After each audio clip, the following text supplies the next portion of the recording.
Chapitre 47, troisième partie, où Admorazaken nous a expliqué dans ce chapitre 47 comment cette reconnaissance envers Akadosh Baruch Hu, qui nous a fait sortir des immondices des 49 degrés d'impureté en Égypte et qui nous a unis complètement avec lui, n'est pas quelque chose qui s'est produit il y a uniquement 3300 ans, plus de 3300 ans, mais quelque chose d'actuel, puisque chaque jour, à chaque génération, et chaque jour, il faut se considérer comme étant soi-même sorti d'Égypte.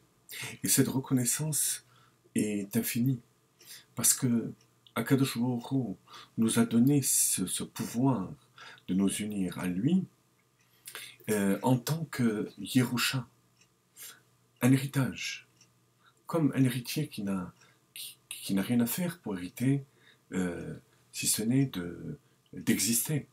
De même nous, en tant que juifs, de par notre condition de descendants d'Avraham, Yitzhak et Yaakov, nous avons reçu tout ce potentiel. Alors notre gratitude est infinie. D'autant plus que ce n'est pas seulement une Yerusha, mais une matana, un cadeau. Or, un cadeau, c'est quelque chose qui vient par le bon vouloir de celui qui donne, et donc ça a une dimension d'infini par rapport à Kadosh Baruch Hu. Alors, dans cette fin de chapitre, Admorazaken va nous citer la seule condition qu'il faut au préalable pour recevoir tout ça. Page 250 dans l'édition bilingue, et nous reprenons Velazé en moneya lanu midvekut hanefesh. Excusez-moi, on va reprendre 2 points. Vezeu shekatu vatiten lanu Hashem Elokenu be'ava. On lit dans le Kiddush de fête. Tu nous as donné, qu'est-ce que tu nous as donné? Tu nous as donné Hashem Elokenu, Dieu lui-même, lors de la sortie d'Égypte. C'est bien la suite du Kiddush. Zecher Letziat Mitzrayim. Tu nous as donné toi-même. Et de quelle manière? Be'ahava, par amour. Or, l'amour réveille l'amour, comme nous l'avons vu, Kemaim Hapanim, la panim, comme l'eau qui reflète la face. Ou bien, on le dit chaque jour dans l'Amida, Ki be'or panecha natata lanu Hashem Elokenu. À la lueur de ta face, alors là aussi, un visage éclairé, c'est un visage qui reflète l'amour. Tu nous as donné quoi? Hashem Elokenu, Dieu lui-même. Velazé. Alors, puisque ça ne dépend pas de notre travail, après Matan Torah, à partir de Matan Torah, chacun hérite et reçoit tout ça en cadeau. En monea lanu midvekut hanefesh beichudo ve'oro yitbarech el haratzon. Shim en adam rotze klal chas shalom ledovka bo cholu. La seule chose qui peut nous empêcher de recevoir tout ça, c'est la volonté, le libre arbitre. Mais immédiatement, miyad sherotze umekabel umamshich alav elokoto yitbarech.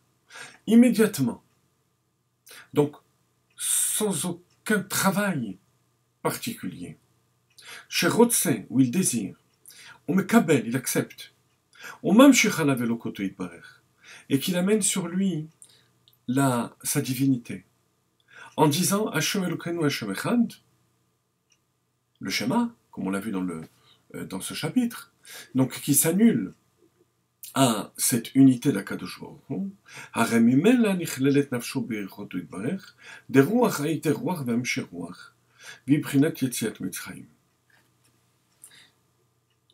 Automatiquement, par cette volonté, donc ce réveil de la personne, on amène le dévoilement donc de Dieu, dans un premier temps, qui est en rapport avec notre réveil, et ensuite, Amshir Ruach, carrément, le dévoilement de l'essence de Dieu, qui veut, par rapport auquel, ce dévoilement de Dieu, notre âme, notre neshama, va complètement fusionner.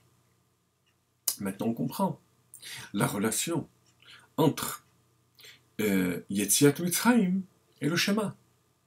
Parce que c'est par le schéma, lorsqu'on dit Hashem Echad et qu'on s'unit à l'unité d'Akadosh Baruch Hu, qu'on sort complètement des limites, des barrières, du corps, comme on l'avait vu au début du chapitre, Mashra de Chivia, la peau de serpent, et du monde. Donc ça va ensemble. Alors qu'il s'agit là de deux mitzvot distinctes. Il y a la mitzvah de se rappeler de la sortie d'Égypte, et il y a la mitzvah du Shema Israël. Parce que les deux mitzvot sont intimement liés. L'une entraîne l'autre. En accomplissant la mitzvah du Shema, de nous soumettre à l'unité d'Akadosh Baruch Hu, donc de vouloir, on sort d'Égypte. On sort des barrières de notre corps et du monde. Et comment se termine cette paracha de la sortie d'Égypte? Par une répétition que nous avons citée. וכן בסוף פרשת יציאת מצרים מסיים גם כן, אני השם אלוקיכם. והיינו גם כן כמו שנתבהר לעיל. Comment est-ce qu'on termine le schéma? Ani Hashem Elokechem. Deux précisions. Tout d'abord, ça ne dépend pas de vous. Je vous demande de vous rappeler de la sortie d'Égypte et de produire en vous la sortie d'Égypte. Sachez que vous pourrez vous poser la question, par quelle force, par quelle volonté va-t-on être capable de monter vers Akadosh Baruch Hu comme Avraham, Yitzhak et Yaakov? Réponse, Ani Hashem Elokechem. Je m'en occupe. Dieu s'en occupe. Vous, il suffit de vouloir vous soumettre à Akadosh Baruch Hu. Et à ce moment-là, comme si les choses se faisaient au presse-bouton, un dévoilement de Dieu se produit, un premier qui est en rapport avec notre réveil, et un deuxième qui nous hisse carrément au niveau de l'essence d'Akadosh Baruch Hu, auquel on s'unit totalement. Et première précision, donc c'est Ani, Hashem Elokechem, votre Dieu, c'est-à-dire une unité parfaite avec Akadosh Baruch Hu.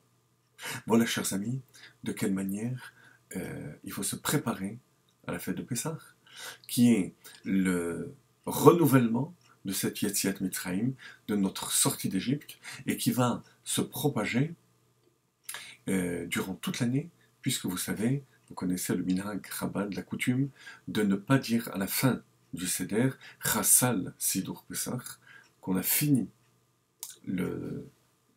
la sortie d'Égypte, parce que la sortie d'Égypte se reproduit chaque jour. Pesach, Kasher et Sameach.